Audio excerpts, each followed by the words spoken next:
اعوذ باللہ من الشیطان الرجیم، بسم اللہ الرحمن الرحیم۔ اللہ تبارک و تعالیٰ کے نام سے شروع جو بڑا مہربان اور نہایت رحم کرنے والا ہے۔ پیارے دوستو، اس زمین پر مردوں اور عورتوں کے علاوہ ایک تیسری جنس بھی اپنا وجود رکھتی ہے، جسے خسرا، ہجڑا یا خواجہ سرا کہا جاتا ہے، جو آپ کو میلوں، ٹھیلوں یا گلی بازاروں میں مانگتے ہوئے بہت آسانی سے نظر آ جائیں گے۔ ان کی اکثریت شادیاں، بیاہ یا ناچنے کے ذریعے یا پھر اپنا جسم بیچ کر اپنا پیٹ پالتی ہے۔ پیارے دوستو، ہمارے معاشرے میں خسروں سے متعلق بہت سے سوالات کیے جاتے ہیں، جن میں سے ایک یہ ہے کہ جب یہ مر جاتے ہیں تو ان کا جنازہ کیسے پڑھایا جاتا ہے، ان کو غسل اور کفن کیسے دیا جاتا ہے اور ان کو دفنایا کیسے جاتا ہے۔ دوستو، اس ویڈیو میں ہم ان تمام رازوں سے پردہ اٹھانے والے ہیں، لہٰذا مکمل حقیقت سے واقف ہونے کے لیے ویڈیو کو اینڈ تک ضرور دیکھیے گا۔ تو آئیے چل کر موضوع کا باقاعدہ آغاز کرتے ہیں۔ پیارے دوستو، ہمارے معاشرے میں خواجہ سرا ایک ایسا لفظ بن کر رہ گیا ہے جسے گالی سے بھی بدتر سمجھا جاتا ہے۔ یہی وجہ ہے کہ جب کسی کے گھر میں ایسے بچے کی پیدائش ہوتی ہے جس کا تعلق تیسری جنس سے ہو تو والدین ذلت اور رسوائی سے بچنے کے لیے یا تو اسے قتل کر دیتے ہیں یا پھر خواجہ سراؤں کے حوالے کر دیتے ہیں، پھر وہی ان کی پرورش کرتے ہیں، جبکہ ان کی خواہش کے باوجود ان کے والدین یا بہن بھائی ان سے ملنے نہیں آتے، یہاں تک کہ جب یہ خواجہ سرا وفات پا جاتے ہیں تو تب بھی کوئی گھر والا ان کو لینے نہیں آتا۔ ان کے کفن دفن کا بندوبست بھی وہ خود ہی کرتے ہیں۔ دوستو، خواجہ سراؤں کے جنازے سے متعلق کچھ لوگوں کا خیال ہے کہ ان کا بالکل بھی جنازہ نہیں ہوتا اور انہیں کسی گڑھے میں ڈال کر دفن کر دیا جاتا ہے اور ان کی قبر کا نشان بھی مٹا دیا جاتا ہے تاکہ مرنے والے کا کوئی نام و نشان باقی نہ رہے اور خاندان رسوائی سے بچ سکے۔ کہا جاتا ہے کہ ان کا قبرستان الگ آبادی سے دور ہوتا ہے اور انہیں رات کے اندھیرے میں بغیر جنازے کے دفن کیا جاتا ہے، یہاں تک کہ غسل بھی نہیں دیا جاتا۔ پیارے دوستو، یہ تمام باتیں من گڑت اور لوگوں کی خود ساختہ کہانیاں ہیں جن کا حقیقت سے کوئی تعلق نہیں، بلکہ یہ تمام باتیں خواجہ سراؤں کو تذلیل کا نشانہ بنانے کے لیے بنائی گئی ہیں۔ ہمارا مقصد ان باتوں کو آپ کے سامنے رکھنے کا یہ تھا کہ آپ ان جھوٹی روایات سے واقف ہو سکیں۔ اگر ہم ان کے جنازوں اور کفن دفن کی حقیقت پر بات کریں تو جب کوئی خواجہ سرا مرتا ہے تو اس کے ساتھی خواجہ سرا اپنے سینے پر ماتم کرتے ہوئے ٹولیوں کی شکل میں اس کے گھر جاتے ہیں اور راستے میں مخصوص کلمات ادا کرتے ہیں اور بلند آواز میں آہو فغاں کرتے ہیں، پھر میت پر پہنچ کر مخصوص انداز سے روتے ہیں۔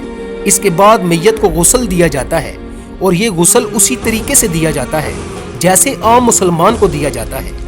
دوستو، اس کے بعد میت کو قبرستان لے جایا جاتا ہے اور نماز جنازہ پڑھائی جاتی ہے۔ اگر خواجہ سرا بڑی عمر کا ہو تو اسی طرح نماز جنازہ ادا کی جاتی ہے جیسے بالغ مسلمان کی ہوتی ہے، لیکن اگر چھوٹی عمر کا ہو تو دیکھا جاتا ہے کہ اس کی مشابہت کس جنس سے ہے۔ اگر مذکر کی طرح ہے تو مردوں والی دعا اور مونس کی طرح ہے تو لڑکی والی دعا پڑھی جاتی ہے۔ پیارے دوستو، اس کے علاوہ ان کی ایک قسم جس کا معلوم کرنا بہت مشکل ہوتا ہے کہ یہ مذکر ہے یا مونس، یعنی بالکل ہی معلوم نہیں ہوتا کہ مذکر سے مشابہت ہے یا مونس سے، تو اس صورت میں لڑکے والی دعا پڑھیں گے۔ اب اگر ان کے دفن کرنے کی بات کی جائے تو ان کو بھی عام مسلمانوں کے اسی قبرستان میں دفن کیا جاتا ہے اور بالکل دوسرے لوگوں کی طرح ان کے لیے بھی قرآن خوانی کی جاتی ہے۔ عاشی جان بھی ایک خواجہ سرا ہے جن کے گھر کے صحن میں 3 خواجہ سرا دفن ہیں، لہٰذا ان سے جب اس حوالے سے سوال کیا گیا کہ یہ کن کی قبریں ہیں تو ان کا کہنا تھا کہ یہ میرے گرو اور 2 چیلوں کی قبریں ہیں۔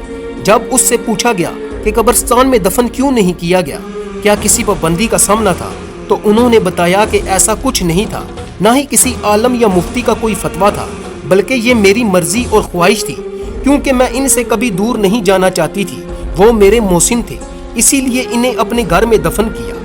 پیارے دوستو، واضح رہے کہ خواجہ سرا کی بالعموم 2 اقسام ہوتی ہیں، ایک وہ جو ہر قسم کی جنسی اور نفسانی خواہشات سے پاک ہوتے ہیں اور فرشتے کی طرح معصوم ذہن کے مالک ہوتے ہیں، دوسری وہ جو مکمل طور پر ایک جسم رکھتے ہیں لیکن ان کی روح دوسری جنس کی ہوتی ہے، یعنی مرد ہو کر عورتوں والے شوق یا عورت ہو کر مردوں والی خصوصیات رکھتے ہیں۔ کچھ خواجہ سرا پیدائشی طور پر اس خامی کے ساتھ پیدا ہوتے ہیں جن کو مخنث بھی کہا جاتا ہے۔ ان پیدائشی خواجہ سراؤں میں مردانہ خصوصیات والے حضرات بھی ہوتے ہیں، مثلاً داڑھی اور مردانہ چہرہ، اور عورتوں کی خصوصیات مثلاً زنانہ خد و خال اور چار ڈال والی عورتیں بھی ہوتی ہیں جن کی آواز اور چہرہ عورتوں کی طرح ہوتا ہے۔ یہ افراد سب سے زیادہ قابل رحم ہیں جنہیں ہمارے معاشرے میں تیسرے درجے کا انسان بھی نہیں سمجھا جاتا۔ ان میں وہ عورتیں بھی شامل ہیں جو زنانہ خد و خال رکھتی ہیں لیکن شادی کے قابل نہیں ہوتی، تو ان کا واحد سہارا خواجہ سراؤں کا مرکز ہی ہوتا ہے۔ خسرے یا ہجڑے جنہیں ان کی حرکات و سکنات کی وجہ سے نہ گھر والے قبول کرتے ہیں اور نہ معاشرہ، تو پھر یہ اپنی الگ دنیا بسا لیتے ہیں جہاں یہ چھوٹی چھوٹی خوشیاں اور ایک دوسرے کا دکھ درد بانٹتے ہیں۔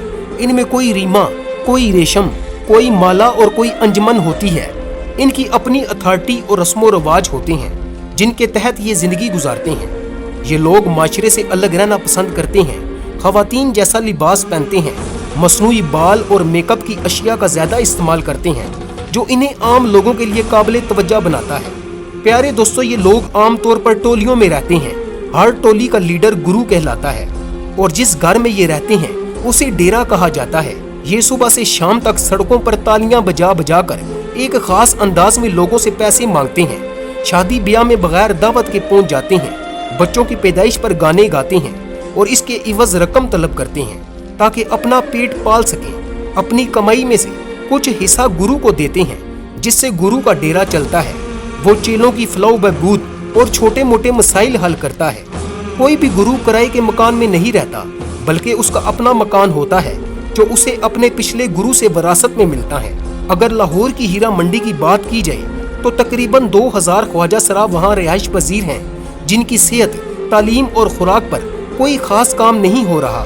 ان میں سے کئی HIV جیسے موذی مرض میں مبتلا ہیں، لیکن اس سے بڑا مرض معاشرے کی بے حسی اور نظر انداز کرنا ہے۔ دوستو، اگر معاشرہ انہیں قبول کر لے تو یہ نہ بھیک مانگیں گے اور نہ ہی کسی غلط کام پر مجبور ہوں گے، کیونکہ پیٹ کی بھوک اور معاشرتی بے حسی نے انہیں مجبور کیا ہے۔ یہ خواجہ سرا اچھے میک اپ آرٹسٹ، باورچی اور بیوٹی پارلر چلانے والے بھی ہیں اور وہ تمام کام کر سکتے ہیں جو عام مرد یا عورت کرتے ہیں۔ بہرحال یہ تیسری جنس آج بھی ظلم و ستم کا شکار ہو کر اپنے حقوق کی تلاش میں ہے، لیکن ایک اسلامی جمہوری ملک ہونے کے باوجود یہاں کے لوگ اسلام سے بہت دور ہو چکے ہیں۔ اسلام جس قدر انسانیت کا درس دیتا ہے، ہم اتنے ہی انسانیت سے دور ہوتے جا رہے ہیں۔ آخر میں دعا ہے کہ اللہ تبارک و تعالی ہر مسلمان کو دین اسلام کو سمجھنے اور اس پر عمل کرنے کی توفیق عطا فرمائے اور ان مظلوم لوگوں کے لیے آسانیاں پیدا فرمائے اور ہمیں ان لوگوں کا احساس کرنے کی توفیق عطا فرمائے۔ جی تو معزز دوستو، یہ تھی ہماری آج کی ویڈیو کیسی لگی کمنٹ کر کے ضرور بتائیے گا۔ انشاءاللہ ملاقات ہوگی اگلی ویڈیو میں، تب تک اپنا اور اپنے پیاروں کا بہت سارا خیال رکھیے۔ اللہ نگہبان۔